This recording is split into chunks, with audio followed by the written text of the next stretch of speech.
Anche ieri presente beffa contro la Salernitana. Ascolta, ex Galeotto, cioè non è che ci vado io in campo, beh. No, però lei è il presidente. Ho capito, sono d'accordo, la responsabilità è vero che ricade su colui che guida, che timona, no, timona. Timona, se non capito. Insomma, vabbè, dai, no, comunque sì, ieri è stata una beffa, dai, diciamoci la verità. Se c'era una squadra che meritava i 3 punti, quella era il Grecia Verona. Dai, loro hanno fatto 2 tiri in porta e 2 gol. Noi abbiamo dominato tutto il secondo tempo, abbiamo preso una traversa, un palo, un piccione, 2 stornelli e una passerina nana del Cilento. Però un arbitraggio che è sembrato un po' discutibile, a dire il vero. È vero, guarda, tu lo sai benissimo che io non parlo mai male degli arbitri. No. Sono umani anche loro, possono sbagliare, come i giocatori sbagliano un gol.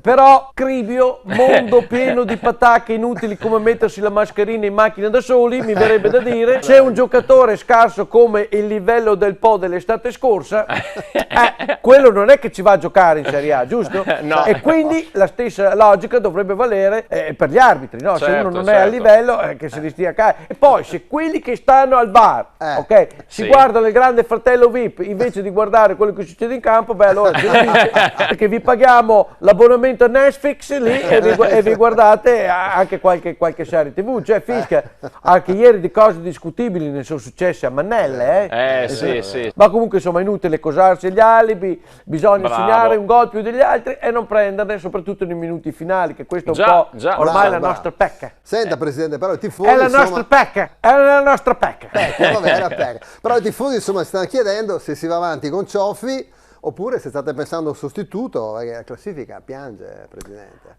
Non solo la classifica piange, purtroppo. Stiamo valutando le cose, io e il mio staff, sta fermo un attimo lì, Mora. Sì, quello è, quell'altro che lo sta. Che c'è già uno a libro paga che si prende 1 milione e fischia, coso là, come si chiama, Di Francoso, lì, come Di Francesco. E poi c'è un terzo da pagare, quello che arriverà, cioè non è che alla mattina il sottoscritto si beve il caffè, si siede sul trono di ceramica e sforna i soldi così, quindi calma e gesso, vediamo, ponderiamo, analizziamo, internazionalizziamo il brand, insomma, e poi cosiamo. Che ovviamente non è che stiamo lì con le mani in mano, i contatti ce ne sono stati, tra l'altro mi hanno segnalato uno che ha un cugino molto bravo che è arrivato secondo l'anno scorso nel campionato di calciotto. Ma Presidente! Verrebbe via anche a poco. Ho capito, verrebbe via per insomma, qualche buono pasto, una bolletta del gas pagata. Professionalità. Insomma, comunque tempo al tempo vediamo cosa succede. L'unico contatto che abbiamo è stato con Lopez. Però lui è impegnato nella tournée, sai che è un grande comico. Ma no, quello è Massimo Lopez. È impegnato lui e Soleil. E domenica invece che arriva il Milan, però il calendario non è che aiuta tanto il Verona. C'è ragione, qua piove sul tetto bucato perché...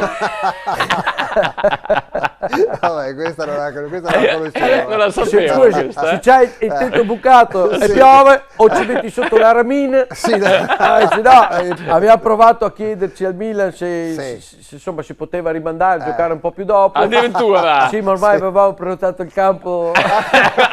Però comunque non è detto insomma che non possiamo vincerla. Mi ricordo tra l'altro che nel 73 ci abbiamo rifilato 5 fiocche al Milan. Esatto. E quindi ho detto ai ragazzi, dai su che possiamo farcela.